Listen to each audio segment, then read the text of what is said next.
स्वातंत्र्य दिनाच्या सगळ्यांना खूप खूप शुभेच्छा. आम्हाला फ्लॅग होस्टिंगसाठी जायचं होतं म्हणून आम्ही मस्तपणे रेडी व्हायचा विचार केला. म्हणून सकाळी-सकाळी मी इथे उठले आणि उठल्यावर बघते तर वातावरण एवढं थंड मस्त पाऊस पडत होता बाहेर खिडकीमध्ये बघितल्यावर. विचार केला परत थोडं झोपावं का? मग म्हटलं नाही, नाही आपल्याला 2 काम आहेत. एकतर आपल्याला बाहेर जायचं आणि फ्लॅग होस्टिंगसाठी जायचंय. म्हणून मग फटाफट तयार झाले आणि मी तयार होताना चिनूमध्येच उठला. आता त्याला त्याला पण न्यायचंच होतं खरं तर.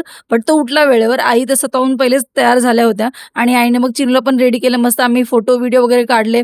चिनूसाठी हे टी-शर्ट आणलेलं पप्पांनी रात्री तो बँड जो आहे हाताचा तोही आणलेला, मस्त फ्लॅग आणलेला. त्याचे पण एक व्हिडिओ, फोटोज वगैरे पण झालं असं, की जी सूचना दिलेली, जो मेसेज टाकलाय टायमिंग आणि वेळेप्रमाणे आम्ही ते व्यवस्थित वाचलं नाही. म्हणून आम्हाला कळालंच नाही, की नक्की फ्लॅग होस्टिंग आहे कुठे आणि आम्ही पोहोचेपर्यंत फ्लॅग होस्टिंग झालं मला आज सकाळीच बाहेर पण जायचं होतं. कुठे जायचं होतं? सगळ्यांना भेटायला जायचं होतं माझ्या फॅमिलीला. आम्ही बाहेर भेटणार होतो. गेट टुगेदर होता. असंच काहीतरी समजा. पण मला झालं होतं उशीर. कारण मला पोहोचायचं होतं तिकडे 10 वाजता आणि मी घरातून निघते 9:45 वाजता. मग यांना सांगितलं, "फटाफट मला स्टेशनला सोडवा." मग त्यांनी सोडलं आणि मग मी पोहोचले. झालं.